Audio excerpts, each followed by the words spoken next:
Você sabe aquele momento em que você está lendo uma conversa pela 10ª vez não porque esqueceu o que está escrito, mas porque está tentando encontrar algo diferente.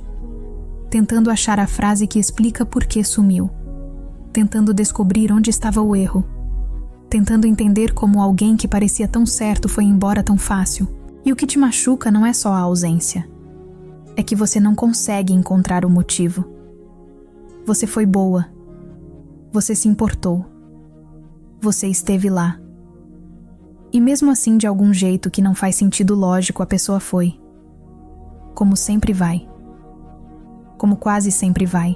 E em algum canto da sua cabeça, existe uma pergunta que você tenta não formular em voz alta, porque tem medo da resposta. E se não for azar? E se houver um padrão? E se houver algo em mim que atrai exatamente esse tipo de pessoa a que some, a que fica na metade, a que te olha como se você fosse importante, mas te trata como se você fosse opcional? Eu sei que você já fez essa pergunta para você mesma. Em voz baixa. Às vezes no chuveiro. Às vezes depois de uma noite que deveria ter sido boa e você estava lá, rindo. E mesmo assim se sentindo sozinha de um jeito que ninguém na sala conseguia ver. E a razão pela qual essa pergunta dói tanto é que no fundo você já sabe que a resposta não está neles. Está em algum lugar dentro de você que você ainda não teve coragem de olhar. Hoje é o dia de olhar, não para se punir. Não para encontrar mais uma coisa errada em você. Mas porque você merece entender o que está acontecendo. Porque você já sofreu o suficiente sem entender por quê. E porque o ciclo não vai se romper sozinho, ele precisa que você o veja com clareza antes de poder abandoná-lo. Então vamos começar pelo início. Não pelo último relacionamento. Pelo começo de tudo. Pense na primeira vez que você sentiu que precisava ganhar afeto. Não que afeto existia e às vezes sumia, mas que você precisava fazer algo, ser algo, diminuir algo em você para que alguém ficasse. Que amor não era dado. Era conquistado. Era merecido. Era condicional de um jeito que você não tinha nome para descrever, mas que aprendeu no corpo, na pele, no silêncio de alguém que deveria ter ficado e foi. Isso aconteceu antes dos seus relacionamentos adultos. Aconteceu antes da sua primeira paixão. Aconteceu num lugar que você não escolheu em casa, na infância, nos primeiros espelhos que te disseram quem você era e o que você valia. Não estou dizendo que sua família foi monstruosa. A maioria não foi. Estou dizendo que um pai que trabalhava demais e estava presente só no corpo. Uma mãe que amava, mas não sabia demonstrar. Um cuidador que aparecia e sumia em ciclos que você não entendia, alguém te ensinou, sem palavras, que amor e ausência andam juntos. Que quando alguém te ama, tem dias em que some. Tem momentos em que está lá de verdade e momentos em que parece estar em outro planeta. Que você precisa estar atenta, disponível, no ponto certo, porque se você errar o timing, a janela fecha. E uma criança pequena, que não tem como ir embora e não tem como mudar quem a cuida, faz a única coisa inteligente que pode fazer: se adapta. Aprende a ler sinais. Aprende a diminuir as próprias necessidades para não assustar quem ela precisa. Aprende que amor é uma coisa que você corre atrás, não uma coisa que simplesmente existe. Essa criança foi inteligente. Essa criança sobreviveu.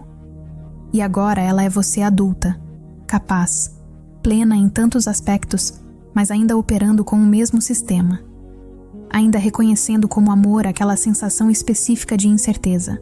Ainda sentindo que quando alguém está totalmente disponível, totalmente presente, totalmente lá, algo parece estranho, monótono, sem tensão. E aí você se afasta, ou encontra um defeito, ou não sente aquele algo que costuma sentir. Porque aquele algo que você costuma sentir não é paixão, é ativação. É o sistema nervoso reconhecendo um padrão familiar. É a criança dentro de você dizendo: esse eu sei lidar, esse eu conheço, com esse eu sei o que fazer. Com alguém disponível, ela não sabe. Não foi treinada para isso. E o que não é familiar parece errado mesmo quando é exatamente o que seria saudável. Isso não é fraqueza. É uma das coisas mais humanas que existem. Nosso sistema emocional é fundamentalmente conservador, Ele prefere o familiar ao desconhecido, mesmo quando o familiar dói, mesmo quando o desconhecido salvaria. E é por isso que você não atrai pessoas indisponíveis por acaso. Você as reconhece. Em meio a 10 pessoas numa sala, o seu sistema interno identifica quem tem a estrutura emocional que corresponde ao mapa que você aprendeu. Há algo no jeito que elas falam, na distância calculada que mantém, na forma como dão atenção de forma intermitente, e algo em você acende, não conscientemente. Não porque você quer sofrer, mas porque aquele padrão ressoa com algo profundo que foi instalado antes de você ter palavras para nomear. E quando começa, é irresistível.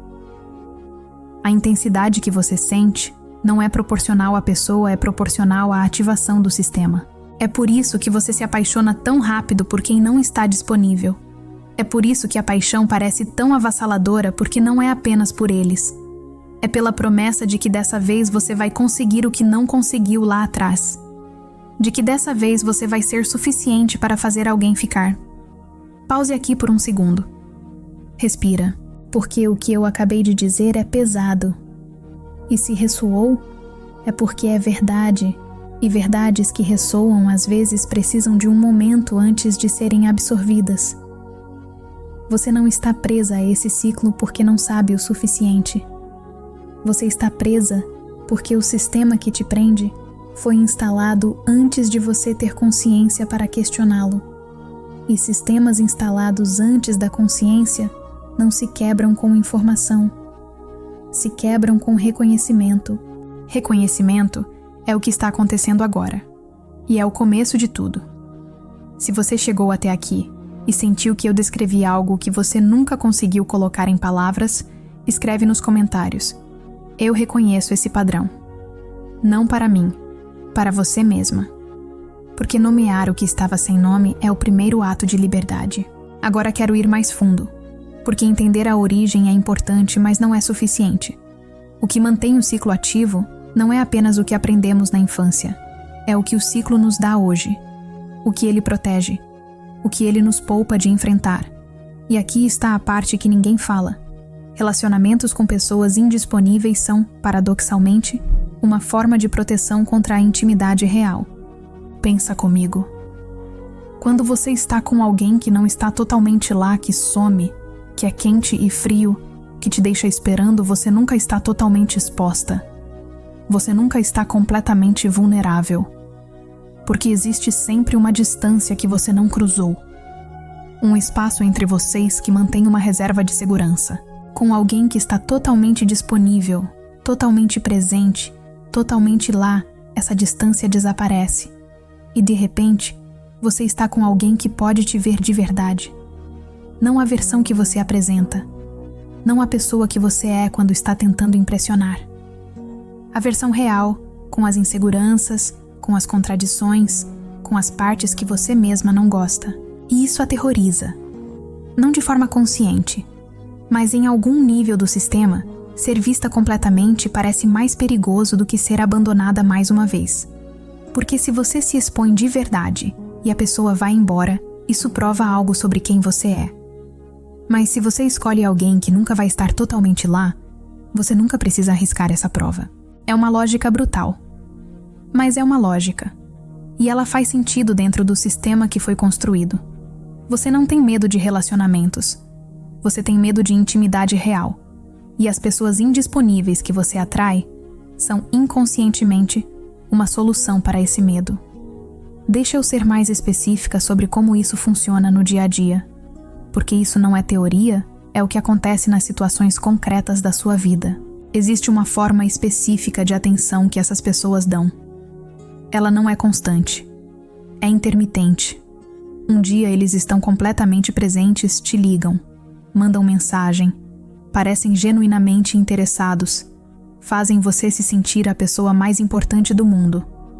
E então somem. Por horas, por dias, às vezes por semanas. E quando voltam, às vezes nem explicam.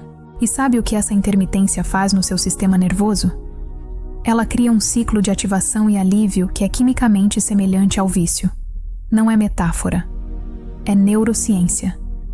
Recompensas imprevisíveis ativam o sistema dopaminérgico de forma muito mais intensa do que recompensas constantes. Um rato que recebe comida aleatoriamente aperta uma alavanca muito mais do que um que recebe toda vez. Você não está apaixonada por eles. Você está viciada no ciclo, na espera, na intensidade do reencontro depois da ausência, na validação que sente quando eles voltam, porque prova que você foi suficiente, que você não foi abandonada de vez, que desta vez ficaram. E é por isso que quando alguém bom aparece alguém disponível, alguém que responde, alguém que não te faz esperar, parece sem graça. Parece fácil demais. Parece que não é real, porque seu sistema foi calibrado para o ciclo, não para a presença. E presença sem tensão não aciona nada. Mas escuta, isso não é quem você é. É o que te ensinaram a reconhecer como amor. E essas são coisas completamente diferentes. Agora eu quero te dar algo concreto, não uma técnica. Uma perspectiva que, se você deixar entrar, muda a forma como você vê seus próprios padrões.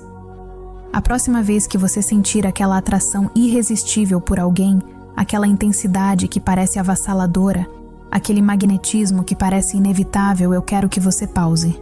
Não para reprimir, não para se proibir de sentir, mas para fazer uma pergunta interna. O que especificamente está me atraindo? É a pessoa? Ou é o padrão que eu reconheço nela? Essa pergunta não vai apagar o sentimento, mas vai criar 1 milímetro de distância entre você e o piloto automático. E às vezes 1 milímetro é tudo o que precisa para não entrar no ciclo no modo completamente inconsciente. E quando alguém disponível aparecer, alguém que responde, que está presente, que não te faz adivinhar o que sente, eu quero que você observe o desconforto que surge. Não porque é sinal de que a pessoa está errada, mas porque é sinal de que você está chegando perto de algo que nunca experimentou de verdade. O desconforto do desconhecido não é o mesmo que o sinal de que algo está errado. Muitas vezes, é exatamente o oposto. O amor que você merece não vai parecer intenso do mesmo jeito que o amor que você conhece. Ele vai parecer calmo, estável. Às vezes vai parecer estranho porque você não vai estar esperando por uma mensagem com o coração na garganta. Não vai estar interpretando o silêncio como abandono. Não vai estar diminuindo o que precisa para caber no espaço que alguém te oferece. E isso vai parecer errado no começo, porque não é familiar. Mas familiar e saudável raramente são a mesma coisa para quem cresceu aprendendo que amor e distância andam juntos. Pausa. Deixa isso assentar, porque o que estou dizendo não é pequeno. Estou dizendo que o amor que você sempre chamou de amor pode não ser amor, pode ser ativação. E que o amor de verdade pode parecer, no começo, muito menos emocionante, muito menos intenso, muito mais simples. E que simples não é pouco. É o que você nunca teve. Agora quero falar sobre o passo que ninguém menciona. O que acontece depois do reconhecimento. Porque reconhecer o padrão é necessário, mas não é suficiente. Muita gente reconhece os próprios padrões e continua neles, porque o reconhecimento intelectual é diferente da transformação emocional. O que transforma de verdade não é saber que o padrão existe. É sentir, profundamente, que você merece outra coisa. E aqui está o nó. Para sentir que merece outra coisa, você precisa primeiro parar de acreditar que a ausência de alguém diz algo sobre o seu valor. Que quando alguém some, isso é informação sobre quem você é. Que quando alguém não consegue ficar, é porque você não foi suficiente. Essa crença de que a indisponibilidade alheia é reflexo da sua insuficiência é a raiz de tudo. É ela que te mantém tentando mais, dando mais, diminuindo mais, esperando mais. É ela que torna o ciclo impossível de abandonar, porque abandoná-lo significa aceitar que talvez você nunca consiga fazer alguém ficar o que parece, por dentro, como a confirmação do pior medo. Mas e se a leitura for outra? E se quando alguém não consegue ficar, a informação não for sobre você, mas sobre eles, sobre a capacidade deles de intimidade, sobre o trabalho interno que eles não fizeram, sobre os medos que ainda governam as escolhas deles? Não estou dizendo que você não tem nada a examinar. Estou dizendo que a incapacidade de alguém de te amar bem não é medida do quanto você merece ser amada. Você pode ser exatamente quem é com tudo que carrega, com tudo que ainda está construindo e merecer alguém que consegue ficar. Não porque você se consertou, não porque finalmente se tornou suficiente, mas porque você sempre foi. O problema nunca foi você ser pouco. Foi você procurar no lugar errado não por burrice, não por fraqueza, mas porque o sistema que te guiava foi instalado antes de você poder questioná-lo. Você já viveu como essa história termina quando você segue o padrão. Você conhece o final. Conhece a sensação de esperar uma mensagem que não vem. Conhece o momento em que percebe que estava mais apaixonada pela possibilidade do que pela pessoa. Conhece o cansaço que vem depois não só de ter sido deixada, mas de ter se deixado. E você está aqui agora, assistindo isso. O que significa que alguma parte de você, talvez pequena, talvez ainda com medo, decidiu que dessa vez pode ser diferente. Não por acaso. Por escolha. Não precisa ser uma escolha grande. Não precisa ser uma virada dramática. Começa com o que começamos aqui. Ver o padrão com clareza. Nomear o que estava sem nome. Entender que o que você reconhece como amor pode não ser amor e que isso não é sua falha, é sua história. E histórias podem ser reescritas. Não de uma vez. Não sem dor. Mas com intenção, com consciência e com a disposição de tolerar o desconforto do que é saudável até que ele se torne familiar. Isso é o trabalho. E é o trabalho mais importante que você vai fazer. Se esse vídeo chegou onde precisava chegar, se você sentiu em algum momento que alguém finalmente disse em voz alta o que você carregava em silêncio, se inscreve aqui. Não como favor a mim, como declaração para você mesma de que você escolheu a profundidade, de que você não vai mais se contentar com rascunho quando merece a versão completa. E se você quer ir além do que conversamos aqui, se quer as ferramentas específicas para trabalhar a ferida de abandono, para calibrar o sistema de apego, para aprender a reconhecer disponibilidade emocional antes de se apaixonar, o e-book Amor Sem Dependência foi feito para exatamente isso. Não é teoria, é protocolo. A sequência certa de ferramentas para transformar o que você entendeu hoje em mudança real na sua vida. O que você ouviu aqui é o mapa. O amor sem dependência é o território. E antes de ir, eu quero deixar uma coisa com você. Não como motivação, como reconhecimento do que já aconteceu aqui. Você entrou nesse vídeo com uma pergunta que te assustava. Uma pergunta sobre padrão, sobre ciclo, sobre algo em você que parecia não ter solução. E você ficou, você ouviu, você deixou que algumas verdades desconfortáveis pousassem. Isso não é pequeno, isso é coragem. E a pessoa que tem coragem de olhar para si mesma com essa honestidade, essa pessoa não vai continuar no mesmo lugar. Não porque eu disse, porque ela mesma já está se movendo. Você não está tentando mudar, você já está mudando.